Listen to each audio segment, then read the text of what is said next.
నా హస్బెండ్కి పెసరట్లు అంటే చాలా ఇష్టము. కానీ మార్నింగే లేచి పెసరట్లు వేయాలంటే చాలా కష్టంగా అనిపిస్తుంది.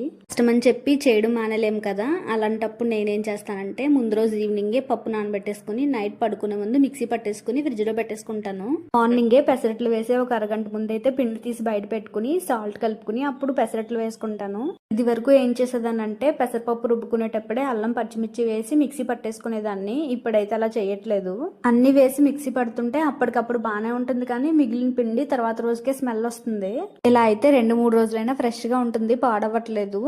ఇంకా అట్టు వేసుకున్న తర్వాత ఉల్లిపాయ ముక్కలు జీలకర్ర మాత్రమే వేసాను, అల్లం పచ్చిమిర్చి వేయలేదు. ఎందుకంటే నేను ఇక్కడ అల్లం చట్నీ చేశాను, అది ఎలానో ఘాటుగానే ఉంటుంది కదా, అందుకే వేయలేదు.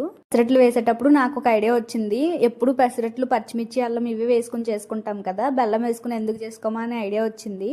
నెక్స్ట్ వీడియోలో అది ట్రై చేద్దాం అనుకుంటున్నాను, చూద్దాం ఎలా వస్తుందో. పెసరట్లు విత్ అల్లం చట్నీ కాంబినేషన్ ఎంత బాగుంటుందో అంత వేడి చేస్తుంది. ఖచ్చితంగా మజ్జిగ తాగాల్సిందే. సరే మరి వీడియో నచ్చితే లైక్ చేయండి, అలానే ఛానల్ని